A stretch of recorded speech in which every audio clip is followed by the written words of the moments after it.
One, two, 1, 2. There we go. All right, let's see if this works. Where's my stream at?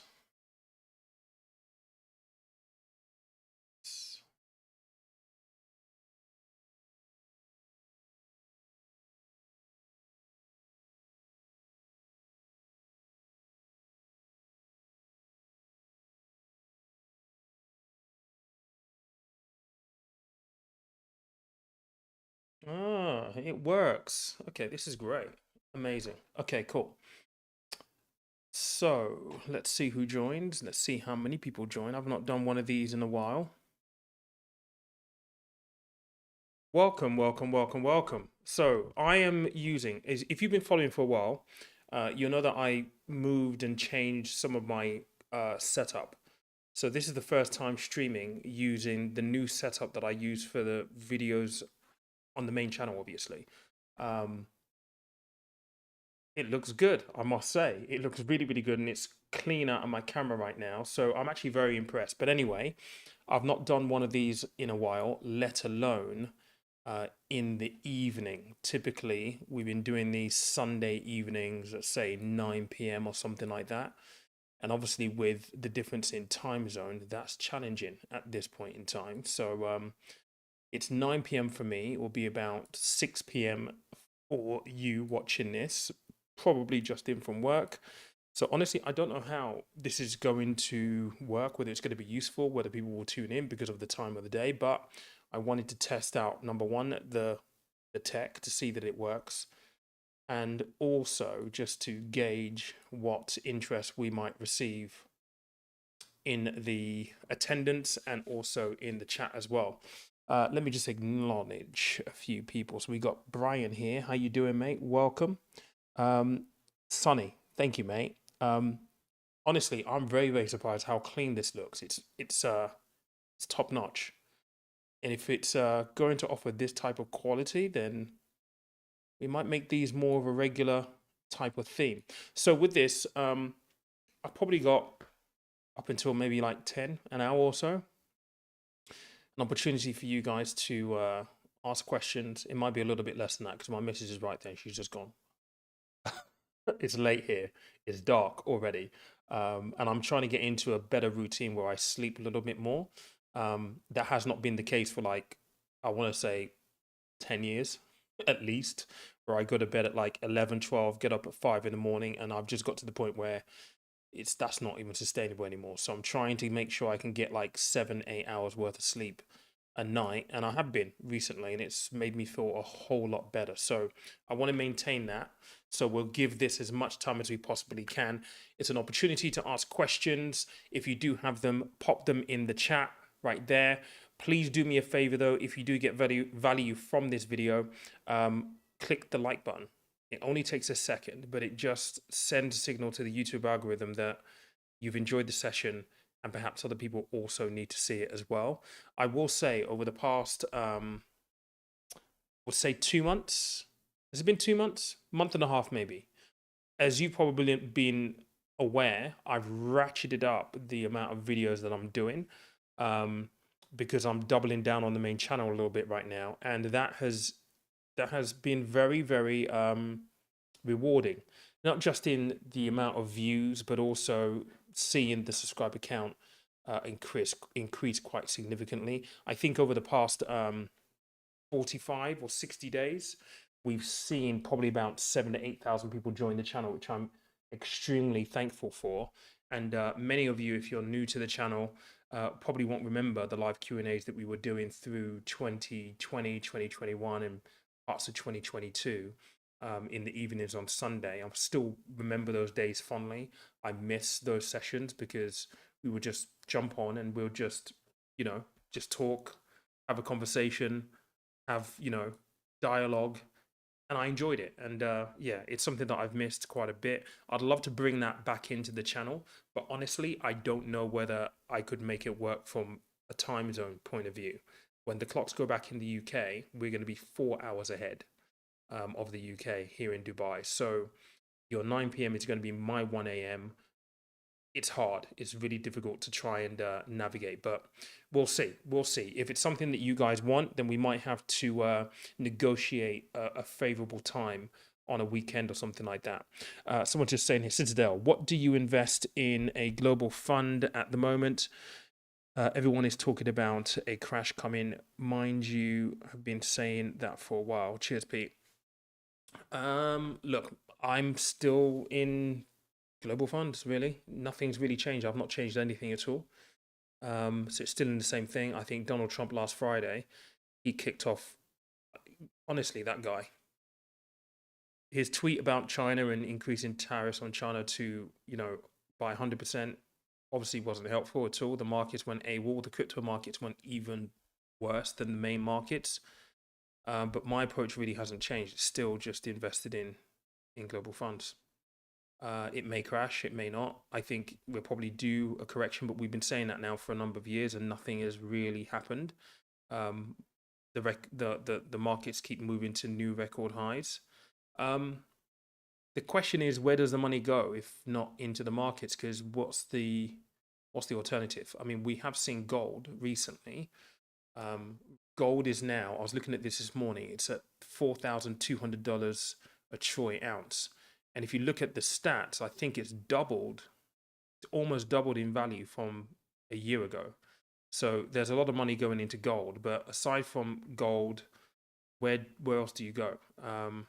You can't put it in cash because interest rates aren't that high enough really to give you that reward to beat inflation at this point in time, at least in the UK. I just think the markets are always going to be a place where you go, and I'm just going to keep the money in regardless. I think long term view, it will be fine. But yeah, if you're obviously on the cusp of retirement, then that's probably not going to be the right outlook for you. You probably need to look at how you mitigate some of that risk if you're going to need it for income. So yeah, but for me, I'm still in a global fund. Cheers, Citadel. How are you enjoying living in Dubai? Francis is asking here. It's pretty cool, actually. It's great. I mean, we've become accustomed to it now, weather-wise. I'm not gonna lie. In the summer, it's hot. It's a little unbearable. It's 48, 50 degrees in the summer. I mean, it's a lot, and it's humidity as well. Um, you walk out of a building and the heat just hits you. It's almost instantaneous sweat, and it can be quite draining. But this time of year, when we get into October, November, December, January, February, the temperature is much, much lower. So, and when I say much lower, you're going to think I'm taking the piss a little bit when I say is mid 30s, which is still pretty hot by UK standards. But for here, it's much, much cooler. But we're enjoying it.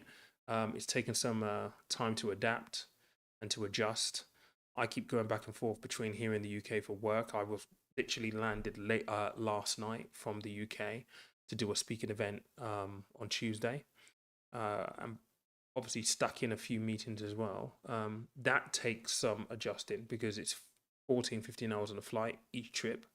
So it has to be worth it at the end of the day. But yeah, thankfully, 4 times that I have come back this year have been worth it every single time. So yeah, we're really enjoying it, mate. Really, really enjoying it. Thanks for asking.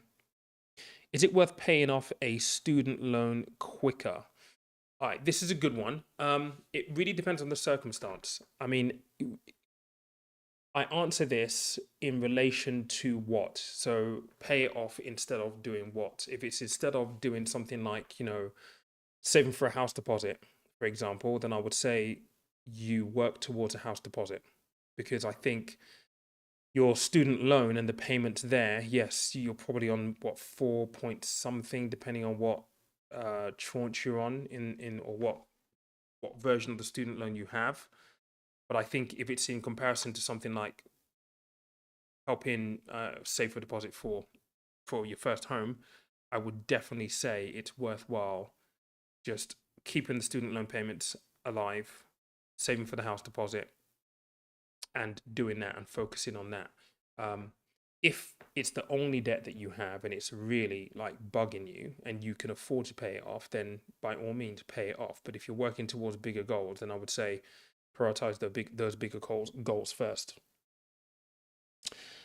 Right, FMGJ is saying, good evening. My employer puts 10% of my monthly salary into a workplace pension. No one teaches anyone about how pensions work. Is it better to add more funds to stocks and shares ISAs or add to pensions? Okay. It really depends, mate. Is 10% the max you're gonna get from your employer? I guess is the most important thing. I wasn't expecting to do this, but I might do a bit of a scribe. 1 second. I'll see if I can just get the iPad fired up, and then I might just do a bit of an explainer, because I think the most important thing to remember is there are fundamental differences between ISAs and pensions, right? So ISAs are good on one hand, pensions are good on another, and it's all about trying to prioritize which one of the two is going to work best for your goals and what you want to be able to achieve. So let me just fire this up. Bear me 1 second. Every time I do this for, I share an iPad screen. I have to do it. I have to do it via Zoom. It's the only workaround that we have is to do it via Zoom. So I need to get a Zoom room set up, and then I mirror the iPad screen from Zoom. So bear me 1 second while I try and do this here, and I'll do kind of like a scribe to explain as we talk through this. Right, that is now connected. Let's get this working properly. Second.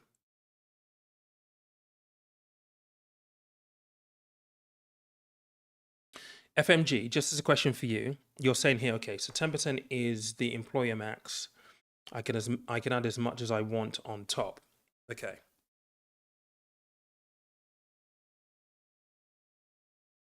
There we go. Right, let's get rid of this. iPad doesn't want to play ball. Where is it? Okay. Right, there we are. Right, let me just get rid of this, and then I'll set up a screen. There's a few considerations, basically. So what I'll do is I'm going to talk you through ISAs and pensions, but then we're going to have a conversation around the pension setup that you might have at work. Here's a question for you, FMJ. Do you know whether you're in the default funding your pension at work or not? Do you know? Have you selected your own funds? Or are you in the default? Because if you're in the default, I don't know how old you are, but it may not be the right place for you. All right, so now that that's there, let me just get this up on my my peripheral here. Okay, so you guys should be able to see this, right? Let me just make sure. Yes, you can. All right, okay. So in one box, you've got your ISAs. In this next box, which isn't going to be big enough, let's undo that again. In this next box, you have your pension. Okay. Now, first things first, contribution levels are important to acknowledge. Over here, you've got 20K per tax year that you can pay into an ISA. Over here, for your pension, it's 60K. You can't be earning 40K to add 60K into a pension, obviously. So you need to be earning that amount to be able to pay in that much. Well, more than that, because obviously you're going to have to pay, live and all that kind of stuff. So really, to contribute 60K into a pension, you're probably going to be a high earner, 150K plus, right? Typically speaking. Now, the tax treatment of these two things are very important. So over on the ISA side, it's tax-free if you draw an income from it in the future, but you've been taxed on the way in.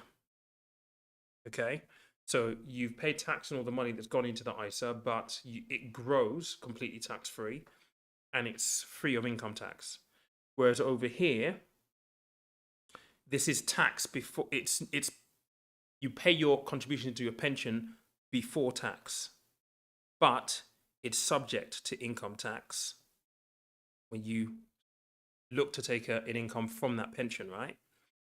That's really important to understand. Obviously, the excess ages. So currently here, it's 55, and there is no age limit on when you can access your ISA. So this is a little bit more restrictive on that point of view, whereas you got access and freedom on the ISA side.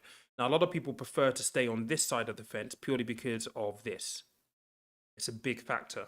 The fact that you can access the money at any given time, you've got a little bit of latitude, a little bit of freedom. Whereas over here, 55 really is that date before you can access the money. So you need to think hard about it. But if your employer is paying in 10%, that's pretty decent of your qualifying salary. That's a decent rate. And if you're now considering, okay, so here's another question for you. If they are they paying in 10% because you're paying in 10%, or is that just their general contribution rate? Because let's just assume that 10% is their matching, right? Is their matching. It means that your total contribution into your pension in the workplace is actually 20%, which is well above the curve for most people, generally speaking. Now, should you add more money in here or here? It's really down to your personal preference, mate. It's really down to whether or not you're going to need access to the money before 55. And it really depends on what your earning levels are. If you are at that point of income where you are likely to contribute more than 20K, then you probably want to be in this arena right here, because the 60K limit will accommodate you. But again, you've got to square off the element that you can't access it until you're 55. The tax element to it that I've just mentioned here, especially, in these areas where we start talking about the pension being taxable for income when you start to draw it, that's a really big point of consideration for many people.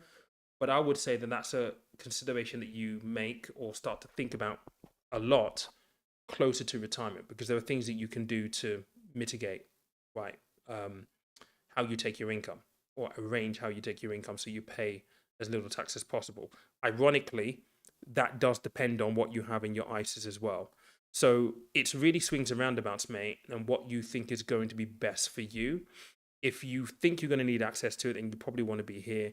If you want to prioritize having an element of your income tax free, you also may want to be here. But with that being said, the government's looking at changing all kinds of things at this point in time. We don't know if in the future they turn around and say, actually, income from an ISA is no longer tax free. So you can only make moves based on what we know right now.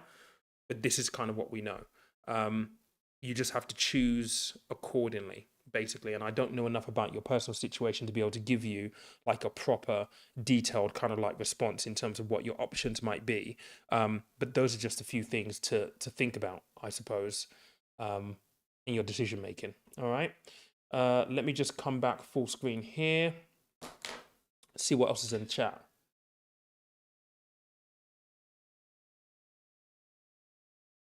Okay, Ridley's asking, do you think we're living in an AI bubble, and would some high stocks and would some high stock crash and could, let me just read this properly, and would some high stocks crash and never recover, like Lloyd's Banking Group and Barclays stock? Okay. First question, yes, we are definitely in an AI bubble for sure. I mean, it's AI everything. Even when you go on LinkedIn now, it's AI this, it's AI that, and there are AI experts popping up left, right, and center trying to build credibility for their newfound expertise. I saw a post today on LinkedIn saying AI influencers are the way forward, and it's like, it was posted by an AI influencer expert, whatever that is. And I'm like, well, that could be true, it's plausible, but how do you trust an AI influencer? Because it's not a real person. There will be no real stories that anyone can really relate to. How do you trust an AI influencer? And if, trust is a huge thing in business. It's probably the reason why a lot of people follow this channel and why you're here, right? Because you have a little bit of trust in me, and you know my story, you know my background, you know why I do this. How are you going to get that with an AI influencer? It's weird. So I think we are in a bit of a bubble right now. I think we'll see it start to cool off once some of the gaps that perhaps exist come to light a little bit more, um, and I guess the frenzy calms down a little bit. In terms of stocks crashing and some stocks not recovering, like the ones you just mentioned, Lloyds Banking Group and Barclays, I don't ever see those stocks crashing, mate. I mean, if it did, we would be in a whole world of trouble purely because of the kind of companies they are. Just think about it. If Barclays went bust and Lloyds went bust, our financial system is screwed. And that goes beyond just a bank closing and people losing jobs.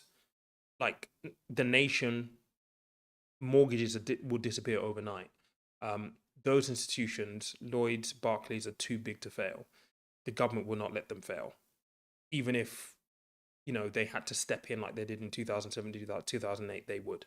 So I don't see those stocks ever crashing, going to zero, never ever being able to recover. I just don't think that would ever happen in our lifetime. I could be wrong though. Stranger things have happened.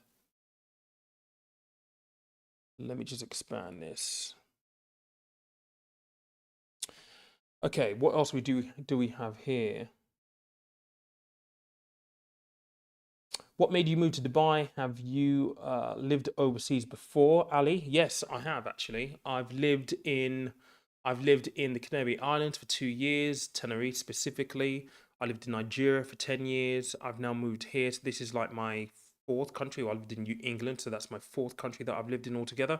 But the reason why we moved here is because we've been coming here for 10 years on Christmas and New Year's holidays, and we have friends out here. And we started talking in 2020, just as I actually started the channel, about the possibility of moving here.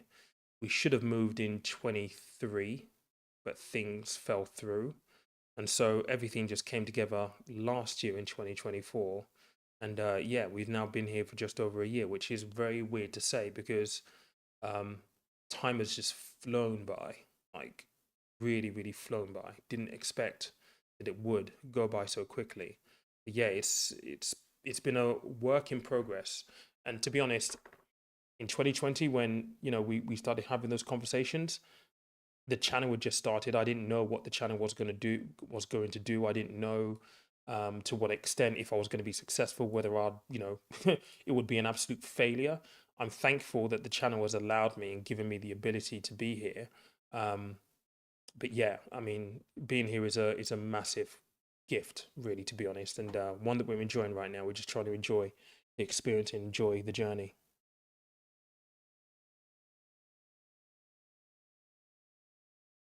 Daniel's asking, what do you think is the probability of a debt-based global financial meltdown? 40% of the US tax money goes on servicing the interest on their debt. You know what? This is a really good question.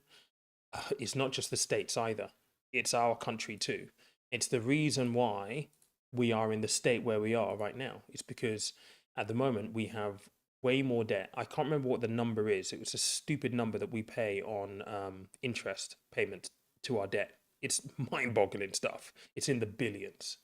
And I think, the States, I don't know whether they've reopened just yet, but they shut down because they couldn't agree a new budget for the coming year. And this has been happening every year, what I want to say since Obama was in office. I mean, this has been going on for some time now. Every single year there's a threat of shutdown. This year they have actually shut down. I don't know whether they reopened or not, but you know, it's a huge, huge problem.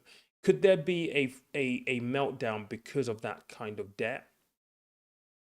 I don't think that it will happen because the US, for example, will just raise the debt ceiling. We'll raise the debt ceiling. We'll print more money. We'll do everything to ensure that we can just keep the status quo, or albeit the status quo is not working clearly.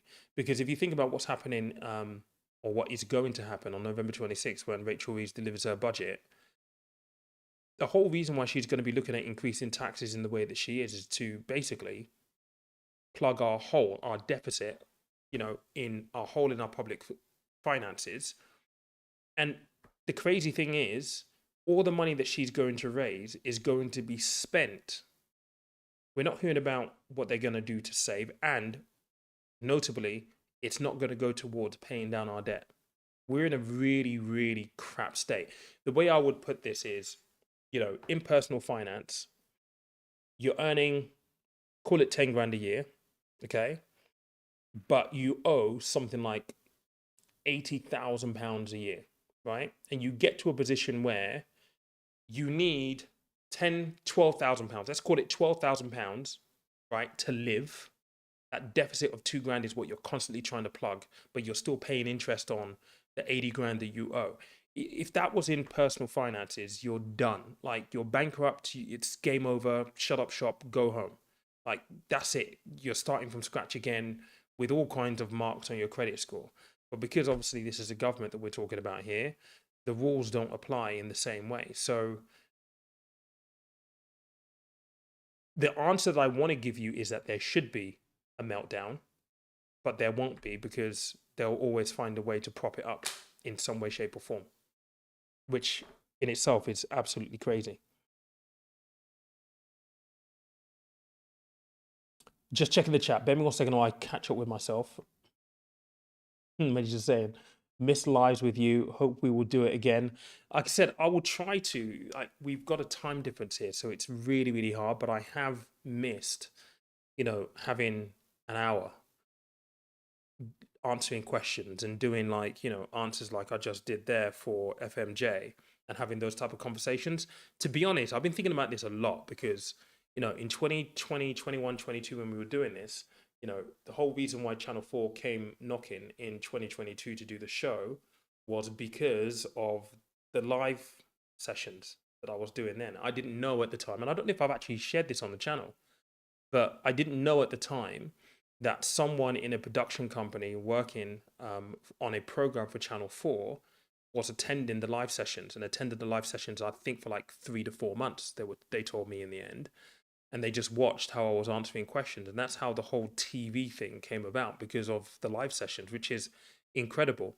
And obviously, I've got busier and busier and busier now. I've moved, obviously from the UK, but you never know who's watching. That's what I'm saying. You never know who's watching, and oftentimes, like, for those live sessions, if I didn't enjoy doing them, like, let's be honest, I didn't earn any money off the live sessions. I never do when I do live sessions like this, because the AdSense on its own is absolute rubbish.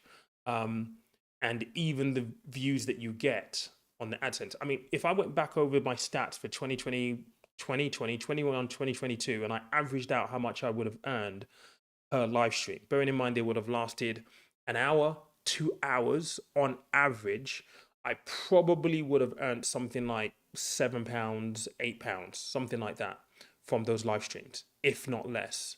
So they weren't necessarily things that I did because, hey, I'll be able to pay bills with it, because that wasn't the case. But it was because I enjoyed it. And like I said, you never know who's watching, because it did lead on to other things as well. So really, really thankful for it. And hopefully we can find a way to make it work with the time difference at some stage. Evening, gentlemen. James, how you doing? So Big Bangs is saying you can also max ISAs and NI premium bonds up to 50k, but the price rates are typically lower than ISAs over the long term. Yeah, you can. I mean, they are talking about perhaps reducing the interest rate being offered on premium bonds, and I actually made a video on that, which actually did really, really well. I think it's got 150,000 views or something like that at the moment. And just talking about, what are the downsides of that? Obviously, the tax-free status of premium bonds is great. It's really attractive. But you then have to have a real conversation around the inflation numbers, and whether, the tax-free status of that premium bond actually helps you still grow your money. Because, well, even if you don't grow your money, what you want is, you want to be able to match inflation, right? Because otherwise you're losing purchasing power. So you got to think really, really hard about premium bonds. We'll find out on November 26th whether they make any changes. There is a calculation in the article that I read, that if the rates being offered on premium bonds that funds the prize draw, I think it's something like 70% of the Bank of England base rate. Apparently the numbers tell them that nobody typically moves.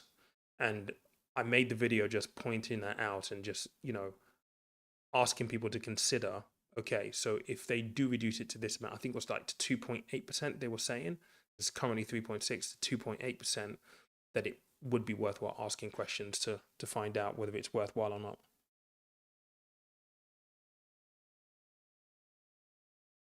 James is asking, is if there's no means of earning money tax free, I think many will check out because you're fighting inflation anyway, and now you have to fight tax. 100%. 100%. That's exactly that, mate.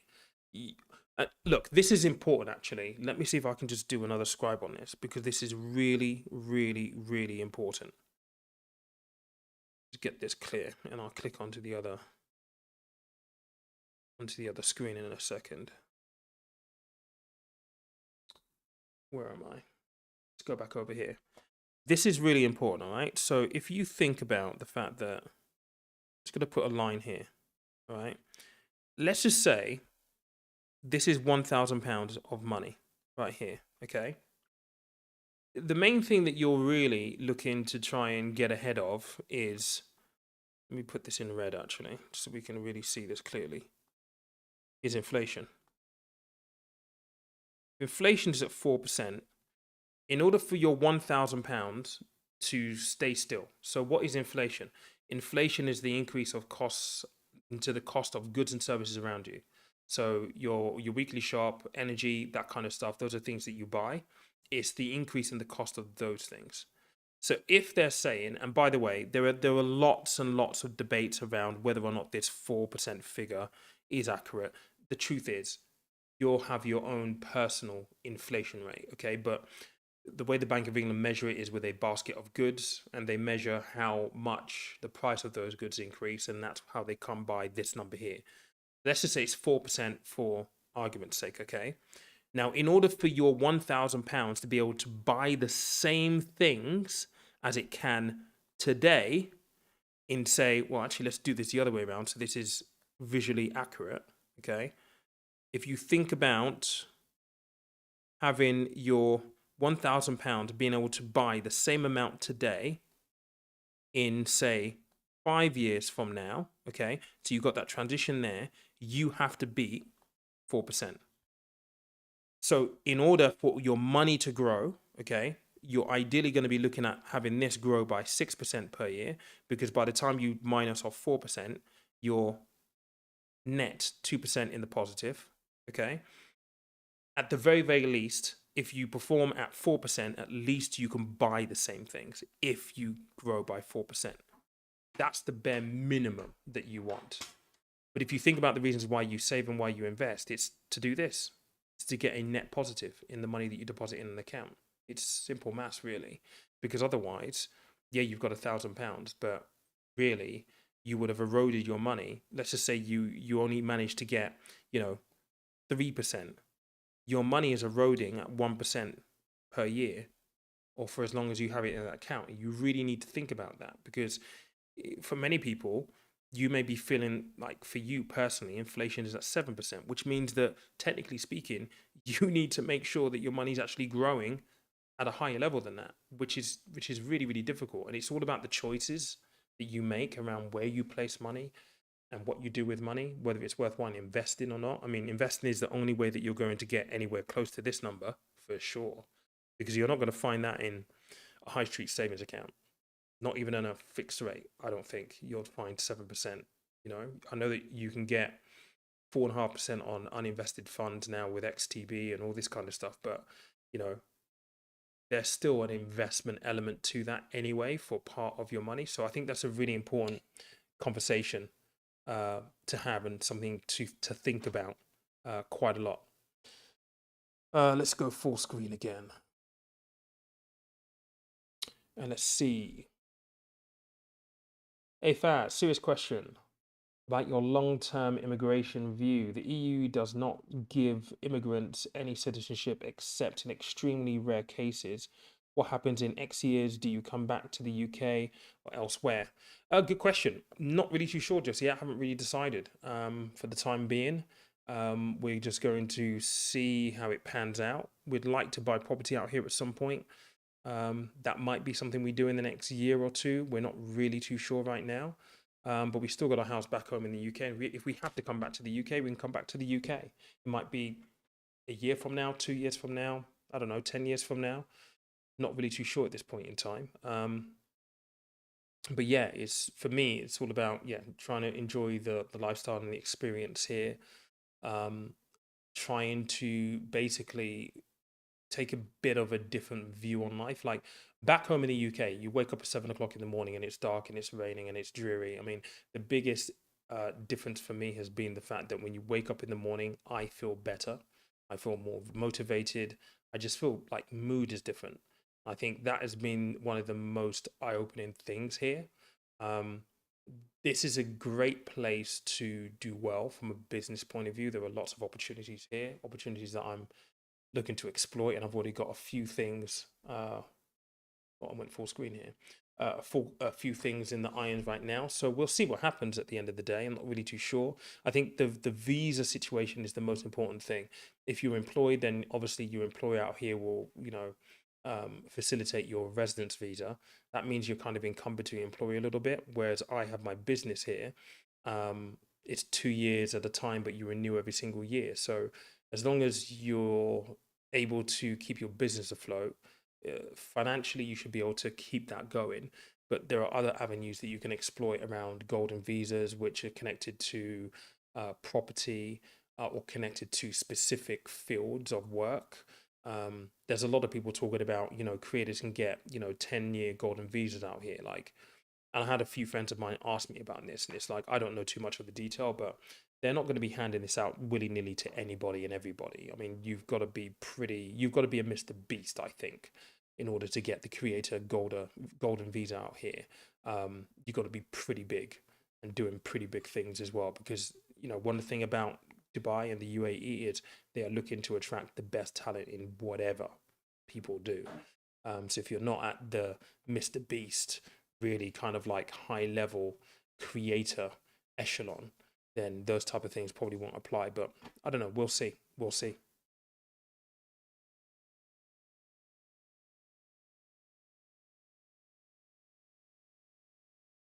Yeah, Big Bangs is saying AI wealth management advice is coming. Yes, it is. And you know what? I've had some conversations on this. I'm not going to say too much now. I've had some conversations about this and what is possible. I think it's going to revolutionize the wealth management and particularly financial advice. I think it's going to revolutionize how financial advisors have done things in the past. Um, I'm excited about the prospect of that, to be honest.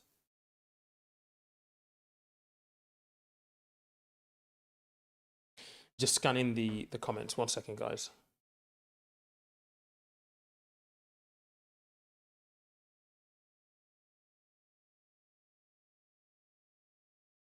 Okay. I'm going to read this comment by Francis.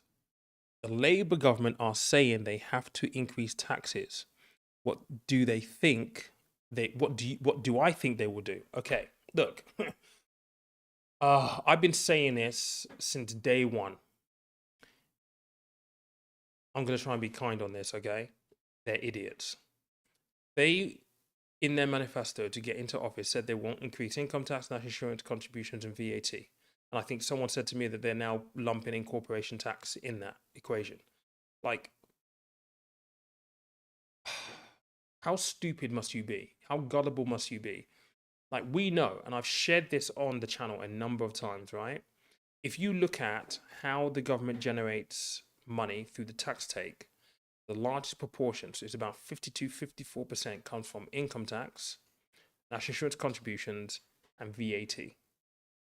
So when they say in the manifesto, oh, we're not going to increase taxes on the working man, income tax, VAT, national insurance contributions, you're effectively writing off 54% of your income stream. It's like me saying I run a business, okay, and I'm struggling, prices have to go up. And I just say, right, the largest portion of my business, 54%, I won't touch that. Where I have the most clients, where I do the most work, where it costs me the most money to operate, to say, I'm not going to increase that. I'm going to try and find it from other areas in my business that aren't as lucrative and don't cost me as much. is mad. It's absolute madness. I think they're going to have to.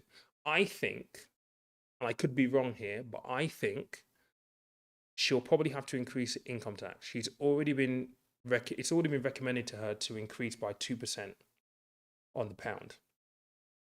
And if she were to reduce or retract the 2p reduction that Jeremy Hunt gave back in 2024, 23, yeah, then it will be cost neutral to the ordinary person. I think that's the easiest solution that she has.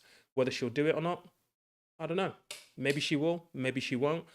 Will they be brave enough? Because ultimately, what it means is they have to break their manifesto promise, and I think that is probably going to be the death of them. Not being able to be honest. It's going to be a tricky one. I'm interested to see what's going to happen on November 26th. I'll be covering it live on the channel on the day because yeah, it will be interesting to hear people's reactions and actually to get some professional reaction as well. So I'm trying to line up a few people to give their professional thoughts from a market point of view and from an economics point of view as well, on the day or a few days after, so we can digest what has been said and react proportionately. But I think they're going to have to increase taxes, mate. I don't think they have a choice. Can I move abroad if I have a UK limited? Can I pay dividend tax where I live abroad? The answer to that is yes. It depends on where you're moving to. I have a limited company in the UK. I set up a business here, so I still have money going into my UK business, which I'll pay corporation tax on. I don't pay myself from the UK business. Most of my income now comes here. So yeah, you can move abroad with a limited company, not a problem at all. It just depends on where you want to go. Like different countries will have different rules and do different tax agreements with HMRC. So in Dubai, it's zero personal tax. It's 9% corporation tax. So I'll pay 9% corporation tax here over a certain threshold, but I pay zero personal tax until such a time when they decide to change it, if they do decide to change it.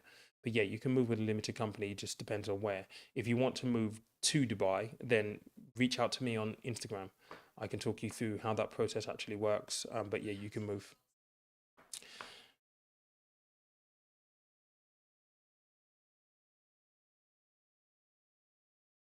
Yeah, Banks is saying here it's a huge problem if you're a tourist visiting the US during their shutdowns, because they do close down the national parks and all the federal buildings. Everything's shut. What's your take on digital ID with respect to company creation and HMRC and bank access? All right, okay. I I I don't think. Look, I think there's a lot of conspiracy theory that's been banded around with the powers that a digital ID, a Brit ID, is going to give the government. Honestly, mate, but this is my honest response, and I'm happy to be corrected and be told that I'm being naive, right? But a lot of the stuff that the British ID will do, that information that they can pull is already available. Like, just think about it. HMRC can already ask for access to your accounts and get records of your accounts. That's not new. The government can already see what's going on in your business, where you're registered, your business income, the whole thing. They can see your business accounts. They can see what car you drive, whether you're insured or not, what tax you have, what tax you don't have. They can see your convictions. They can see everything. Like, people are scared about this information being centralized in one place and what the government might do with it. They can do those things now. The creation of a brick card does not mean it doesn't necessarily give them any new powers necessarily in terms of they can collect new information. Any like if you're on social media, just sharing stuff on social media, HMRC is scrolling that. It's trolling your social media to find out that if you're self-employed, you're running a limited company, and you're declaring 30 grand a year, but you're going on 4 or 5 holidays a year that look very nice. Like, they've got an AI bot trolling, searching through social media platforms for inconsistencies. And if you are going on holidays, declaring 30K a year, and the AI thinks, hang on a second, that looks really expensive, you have to have spent more money than you're declaring to have that kind of lifestyle, it will trigger an investigation. All of this stuff is already available. I don't think the Brit ID is going to change any of that. I think people are worried about restrictions. The government might restrict what you can buy and all this kind of stuff. And I think if that is the case, then and you're really worried about that, then you need to move. You need to move countries because honestly, if you're really worried about that, that's a high level of distrust in the government. I mean, what would they have to gain by doing that? Is what I would ask in return. There's a lot of conspiracy theories. There's some crazy stuff that I've heard. I've had a debate about it on Instagram, and it's like there is nothing. There are no that all of these arguments, all of these assumptions are founded on nothing. Absolutely nothing. So someone was saying on Instagram about how they could limit your spending, and my response to that was, okay, so let's just really play this out. If let's just say we turned into a country led by tyrants, why would the government want to stifle the economy and money flow because you didn't do a certain thing, knowing that the economy and money flow is important to the success of business, to people's livelihoods? I mean, just imagine for a moment they did that to a large portion of the population. Mortgage defaults, banks going bust. What are we talking about here? Honestly, like when you really think about it, I don't think any of that is founded. But hey, again, I'm happy to be called naive and told otherwise, but I just don't think it's as bad as people are saying it will be, because all of that information is already available.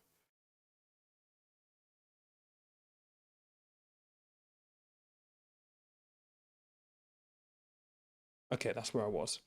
Um, Brian S, just as a reminder, don't forget to hit the like button. Yes, please don't forget. You've got 15 likes right now, about 28 of us live on here at the minute. If we can get that up to, like, 25, that will be absolutely amazing. That would be great.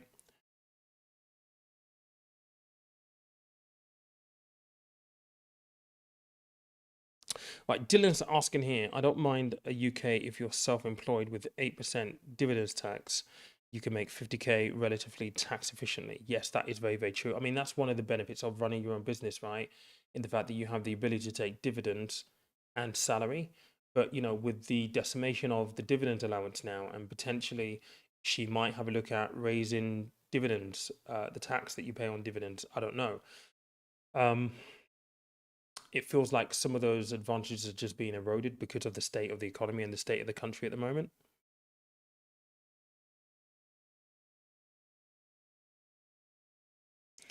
Francis, my brother has a 1-year-old and his company offered him over £100,000 in a promotion. The problem is there is a tax-free child there is a tax-free child care limit, 30 hours a week. So what is the salary worth? What is the salary worth having? I mean, once you get over that £100,000 mark, you lose a lot of those child tax credits and things like that. And also, this might be worthwhile scribing as well. Bear me 1 second. I'll just clear this deck. Also, once you head over £100,000 in earnings, you jump in tax bracket quite significantly, to the point that if you're over, let's just go onto this screen right here, right? I'm here. I learned this for the first time in like 2015, and it was a shock, horrible shock. Okay, so once you start getting to £100,000 mark, right, you actually have to start doing self-assessment, because you've got your 12,570. This is your personal allowance, right? So that's how much you can earn tax free before you start to pay tax, right? So that 12,570, zero tax. You start to pay tax on things above that. and then you can go up to 50K before you jump into the next tax threshold, which is 40% effectively, right? When you hit over £100,000, something else happens, okay? So when you're over £100,000, I think it's for every £2 over 100K, you lose £1 of your personal allowance. So this one right here. So by the time you get to 125K, your 12,570 is gone. Which means that at that point, you're paying something like 60% tax. If you've got kids and you're relying on things like any of the child benefit, free child tax care credits, that kind of stuff, whatever it might be, all of those are gone, and you're in a higher tax bracket. So people then start to ask, well, hang on a second, if I get offered a job that is going to be, 120, 125 grand, is it worth it anymore? Because you're paying more tax, quite considerably more, because you haven't got your personal allowance available to you in that kind of scenario. So it's a really tough decision. I think your brother would need to sit down and do the maths and really start to think about, okay, cool, what would my take home be? How can I make this work? Does he have anything in the contract that you can negotiate that can help with things like childcare costs and all this kind of stuff? Because oftentimes there might be in the employee benefits package. Really need to sit down and think about it, like properly think about it. Because once you're in this position right here, it's a nice problem to have. Believe me, it really, really is. It's a nice problem to have because for a lot of people, £100,000 is a milestone. When I first earned that money in 2015, 2016, I was in Canary Wharf. I was like, I never thought I would be there, £100,000. I mean, I was a kid who was homeless, right? So thought of being able to earn that kind of money, which is mind boggling to me. So being there is a blessing, but it does come with its own problems. And I know anyone who might watch this either live with me right now or maybe on a replay who might be on lower incomes will be thinking, I wish I was there. All this stuff is relative. I'm not saying that, you should be ungrateful for being here, but it does come with its own issues. And people will say, it's a very nice problem to have. And like I said, it is. It's a very nice problem to have, but you need to start thinking smarter at that level for sure. Where am I? James, thanks for watching, mate. Yeah, not a problem at all. You're saying you have an early morning there, so thanks, mate. Right, let's see what else we have in the chat. What's your advice to someone who wants to be a financial content creator, not a scam artist, just an honest person helping others like yourself, or a content creator in general? Really good question, mate. I think the most important thing is to be as genuine and as real as you possibly can be. The financial influencer, the influencer space has become more and more saturated because as we went through the COVID period with the pandemic and the lockdown, it became really apparent that you can earn really good money if you're a financial content creator. And I think if you start anything with a view of making money first, it's not really the best way to begin. I mean, honestly, when I started this in my journey on social media, I mean, I was testing 60-second content, like short form videos for a year in 2019 on Instagram, just to see if people would listen to what I had to say, because I had this idea since 2000, I want to say 14 or so. I was working in Canary Wharf, working in pension funds and stuff. And I just thought, I wish I knew all this stuff when I was 18, 19 years old. So I had this idea for a very, very long time, tested it 60-second videos in 2019. When I started in 2020, I didn't know whether I was going to make any money or not. And to be honest, I didn't make any money in 2020. I made zero. But my focus was on, okay, cool. Financially, I had money in the bank. I had to pay off my Tesla at the time, which was, I think that was like £27,000 I had to pay off just to give me runway to know that I didn't have. Because I'll tell you a story about the Tesla. I had that Tesla for a long time. I love that car. It's been my favorite car ever, right? I ran that thing into the ground. But I was paying more for that car than I was paying for my mortgage at the time. Why did I do it? Because, hey, I was in Canary Wharf. I was earning good money. I could afford it. Did it. It was not the smartest financial decision. And I ran that into the ground. I put 160,000 miles on that thing, and it was a good servant in the end, right? But the reason why I say that is because in 2020, I had to pay that car off to make sure I had enough runway and I still had money in the bank. 12 months. And I said to my missus, I said, look, give it a go for 12 months. And if it doesn't work, then I'll go find another job. I made no money in 2020. It wasn't until 2021 that I actually started to make money. I went from zero to something like 120,000 in that first year. So the money was a byproduct of all of the work in 2020. If I hadn't put the work in and had the dedication and the the drive to just put good content out, none of this stuff would have been possible at all. So I think don't go into it looking at money as the motivator. If it is, you're in the wrong place, mate. It's very, very saturated now. It's very, very hard to stand out. If you're going to do this in the finance space specifically, I would implore you to only talk about things that you know. Okay.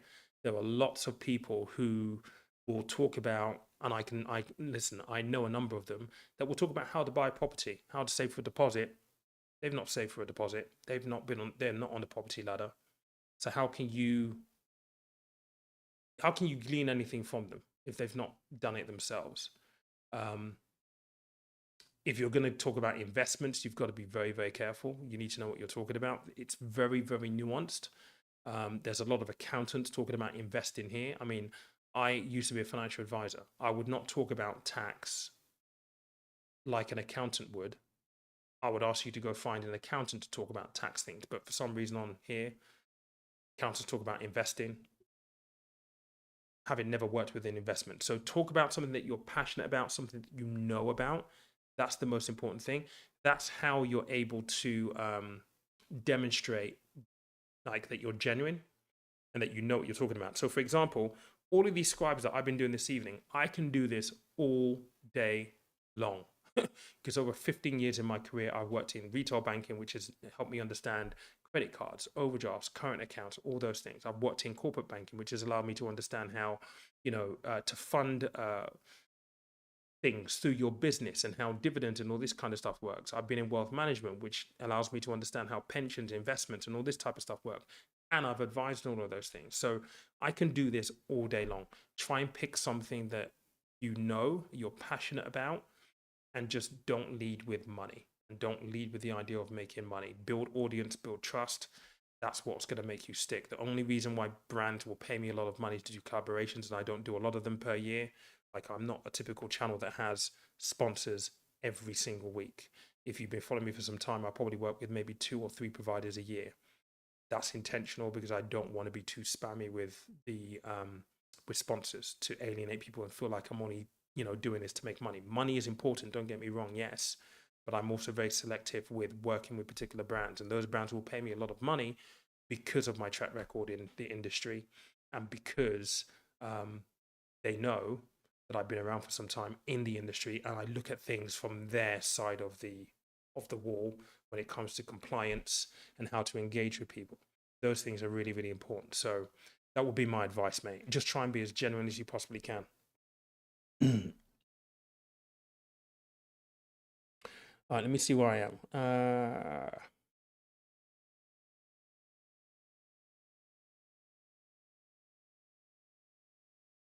On the 100K question, Banks is saying here salary sacrifice. Yes, you can salary sacrifice, but if you salary sacrifice, you still need to do the sums of what is that going to do to your take home pay. So again, sitting down with the numbers to know what you need to pull in and then how to mitigate from a tax point of view. Salary sacrifice can definitely help with that, but you need to do the numbers first as well. I think Rachel Reeves will use Labour will use Rachel Reeves to deliver a resolution foundation type budget, and she will get kicked out. I.e., this will be her last budget. I wouldn't be surprised at all. I wouldn't be surprised at all. Yeah, so Dylan is saying if they can already see the data, why do they need digital ID? Is my question. You know what? Great question. I have no idea. I mean, if you think about it, like I don't want to get into the politics too much, but the reason why or one of the things that was quoted as being the reason why Keir Starmer was looking at this is so that was around the immigration conversation, because I think Nigel Farage or someone like that mentioned it. Our digital ID will stop the boats coming over. It won't, but it will mean that you can't work in the UK without a digital ID. So I think if people are worried about people taking their jobs, well, it will go some way to solve that problem specifically. Um, but the data's already there. Why they want to do ID card? I have no idea, mate. You'd have to speak to them at number 10. I have no idea. But the data's there for sure. I think it's just an easy way for them to manage it. I mean, look, I live in the UAE. Even Emirati, the local Emiratis, we've got our Emirates ID, right? And show it to you here. We have our own Emirates ID. Everyone has one, including the Emiratis here. And the great thing about this is the fact that all of your information is centralized. So it has record of my insurance, it has record of where I live, it has records of all of my contracts if I have any. This is it right here, right? And literally it's got a chip in the end of it. And if I go to like my mobile provider, they can pop this in here and it links all of my data.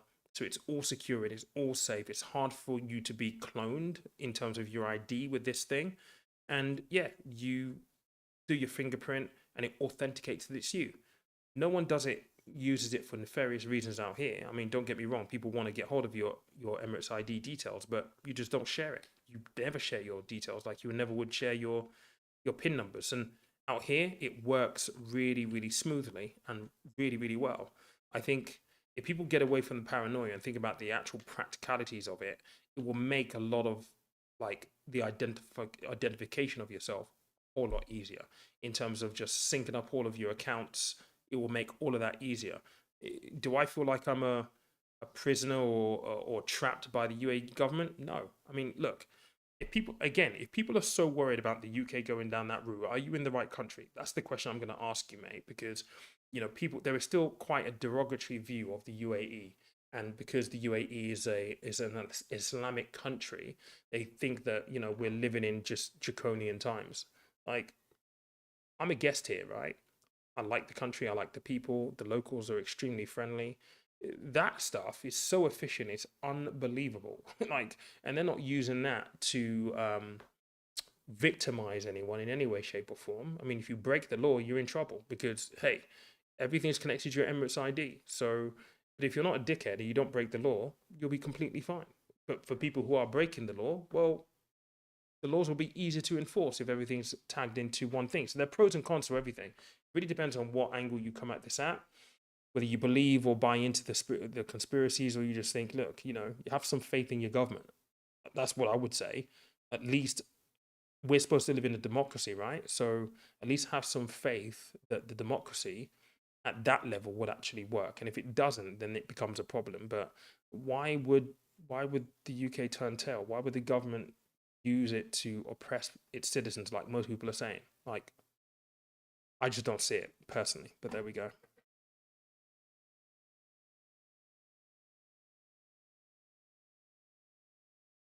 I'm just scanning the comments here because I'm just looking at the time. We've got an hour. We're already on for an hour here, so I might just pick up maybe one or two comments to get out. There's a good conversation going on between you guys, which is what I always used to miss and love about doing these live sessions with you guys. James is asking here, you said in your last videos that you were on the street and then got in a job in financial services. This is an amazing achievement. How did you do it? You're an incredible role model. Oh, cheers, mate. To be honest, mate, I mean, I talk about this in the book. The whole journey into financial services was just a series of events. At the time, I was on benefits. And one of the deals of being on benefits was that if I didn't go for job interviews, then you would be taken off benefits. And so one day when I was at the job center, the guy said to me, "Look, we've got an interview for you, and the interview is for a Portman Building Society in Eastbourne in East Sussex." Now that's obviously a building society, so financial services. At that point, I literally was just off the streets. So in order to survive, I was bouncing checks because we had checkbooks back then. And opposed to robbing people, I would go into a Tesco's, do a bit of shopping, write a check. They'll let me walk out with the check. I'll be able to feed myself for a few days, and I wouldn't be buying anything healthy. It would be sandwiches and all that kind of stuff because I was on the streets. But I'd racked up quite a bit of debt, so I didn't want to go to this interview because I was like, okay, I've been absconding from this thing for some time. They're gonna find out that I owe money, and they're just not gonna employ me anyway. So I just thought it was gonna be a waste of time. But the guy said to me, "Look, if you don't go, you're gonna lose your benefits." And I thought, okay, I'll just go. Sod it. And I went to the interview, and I talk about this in the book. I went to the interview in jeans, a leather jacket, and just a t-shirt. And I was completely disinterested. And a lady called Jenny Berry interviewed me, and she just got me talking. And she was like, "Oh, you're going to be great for my customers." And I was like, "Whatever." And she offered me the job, and I thought, "Okay, you're going to do your searches now because they do credit score checks and all this kind of stuff." And I'm pretty sure that she would have found, or they would have seen, that I owe a lot of money and I wasn't worthy because I was I was going to be a cashier. So from a bank's point of view, they don't want anyone who's poor with money who could potentially be swiping money out of the till. I'm thinking you're going to see all of this stuff and you're just going to be like, no, like absolutely not. But they did give me a job, and I did start there, and I started off as a cashier effectively. But what I found was, and I didn't know it at the time, I was really good at speaking to people. I was helping people pay money into their accounts, and they had like passbooks. Put the passbook in the printer, update their balance, and I used to look at the balances, and I say to them, I say, "Oh, this is really good amount. What you doing with it?" And all this kind of stuff. I'm going to go on holiday and all this kind of stuff. And I was like, "Okay, well, you do know that we've got an account that pays this much in interest. If you put this much in it, it's going to generate this much, which means that you might be able to pay for part of your holiday with just the interest and your money's intact. Like, that would be cool, right?" "Oh, yeah, yeah, yeah, yeah, good." And I was like, "Okay, but if you go and speak to the financial advisor in the back, he might be able to get you more. He's been doing this much, and that will pay for all of your holiday. That would be good, isn't it?" And he's like, "Yeah, yeah, yeah, that would be great." And I started there mid-year. I think it was in like the June or July in Eastbourne in the Portman. And by the December, I was ranked second in the country for the highest amount of business generated and referred to the financial advisor. I didn't know it at the time, but I was just good at explaining how interest and money worked. And obviously, I didn't know at the time. And so they then took me from the cashier position to front of house to actually speak to customers.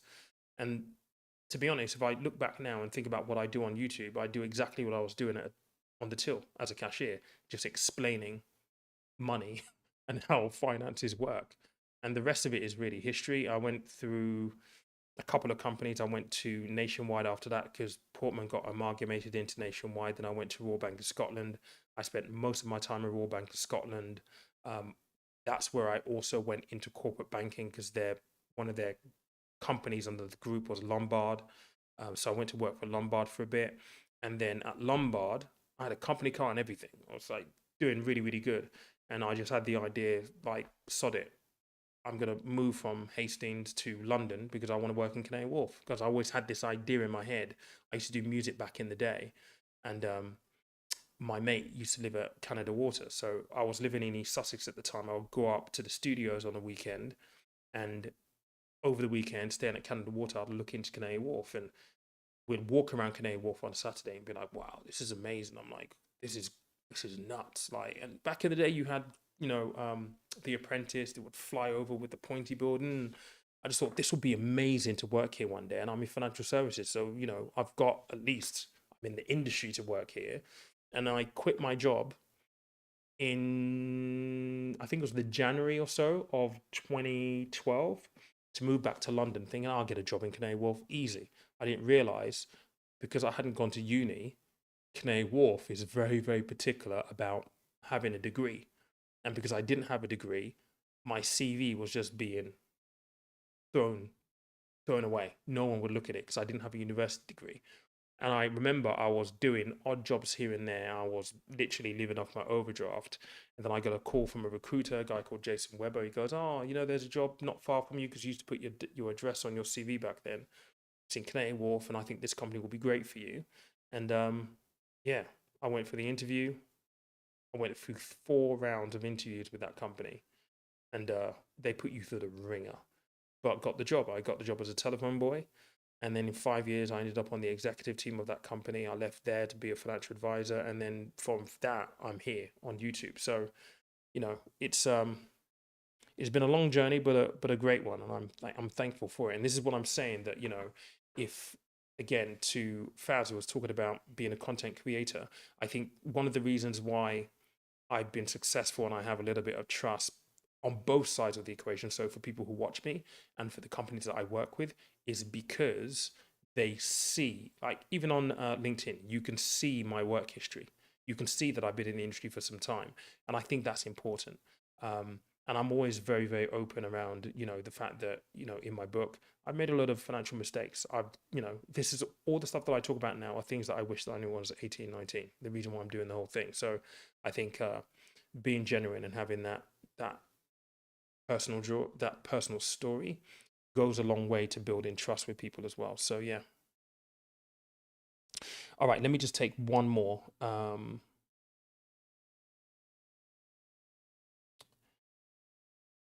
Harvey, let's do Harvey's question. Should I ditch my cash ISA for a stocks and shares ISA? That depends, mate. Okay. Your cash ISA has no risk whatsoever. It's literally in a bank account earning interest, or maybe not earning interest. The minute you go from cash to stocks and shares, you've got investment risk. So you need to be completely 100% comfortable with the fact or the idea that you could go and put whatever money you have in there and it could go down 10% in the next year. And you've got to think about how you would feel, because you're losing money at that point because of Donald Trump, a whole host of things that are outside of your control. So if you are thinking about ditching your cash ISA for a stocks and shares ISA, I would definitely recommend you learning about how investing works, how risk works, how risk management. Like, number one, first and foremost, you need to make sure you've got an emergency fund, so that the money that you're putting in isn't necessarily something that you absolutely need to live. And ideally, with an emergency fund, you need 3 to 6 months worth of expenses locked away in an account. That will give you a good stepping stone to be able to put money in. But yeah, you can ditch the cash ISA for stocks and shares. Long term, it's probably the right idea, but you need to understand how stocks and shares ISAs work and the investment element to things as well. All right. Okay. Cool.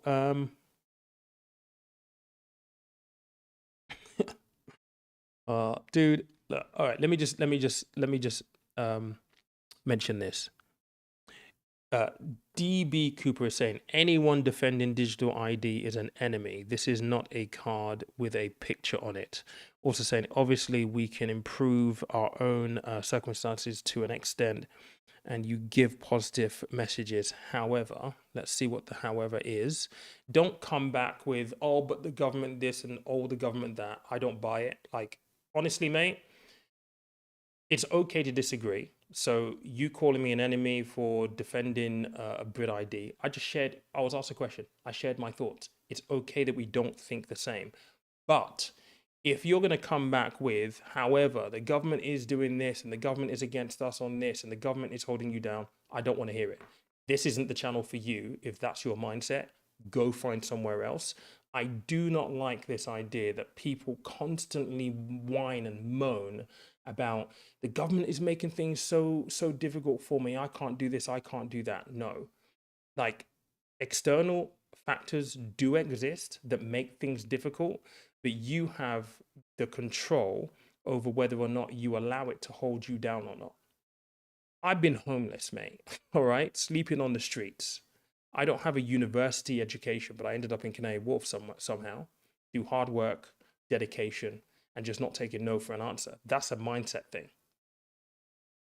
I could have quite easily been like, oh, I've been homeless. I don't have a university degree. I'm not going to bother trying to get to Canary Wharf. I'm not going to bother trying to do this or trying to do that. The person who thinks that he can and the person that thinks that he can't, both of those people are right. If you think you can't, or you think that you can't achieve certain things because of XYZ, you're probably right. You probably won't do anything.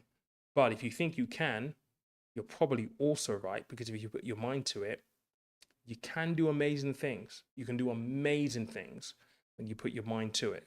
So if you start talking about, however, your system is rigged against you. No, radiators and drain pipes, mate. You need to go watch my last video. Radiators and drain pipes. I don't entertain those kind of conversations. I don't like to think about them. I just don't like that kind of think. If you're the kind of person that will give yourself over to conspiratorial thinking and think that that uh, the system is designed specifically to hold you down, that's your own mindset, mate. I can't fix that. I just don't have that mindset.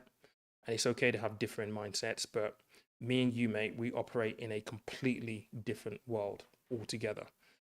I think that by having a positive mindset and buckling down to the things that you can control, the things that are within the realm of your influence, you have better outcomes as a result. And people will say, well, that those people are only few and far between. Well, at least people are still making it. If you showed me the instance where you had 100 people and not one person was successful, not one person was successful because of the factors around them, I might agree with you. But I can tell you now, I could put 100 people together right now, and I know out of the 100 people that I have in my circle, probably 60, 70% of them are successful. You are the people that you surround yourself with. Honestly, if you surround yourself with successful people, you're likely going to be successful. If you surround yourself with people who consistently just moan and complain about, oh, it's too hard and blah blah blah, yeah, it's going to be too hard. You're never going to do anything because you're in an echo chamber of negativity, like drain pipes. You're never going to get anywhere. That's just my thoughts, and I am die hard on that, die freaking hard on that, because I'm testament to the fact that you can think positively, not come from a privileged background, and still do pretty well and be successful. And no one's going to tell me any different, regardless of whether they're blaming a national ID card or the government or taxes. I don't care what you want to blame it on.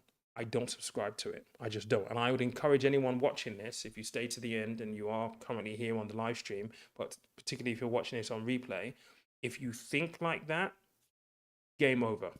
Game over. My camera's going to die. So let's call that the end of the stream. Thanks so much for watching. I'll catch you later. Cheers.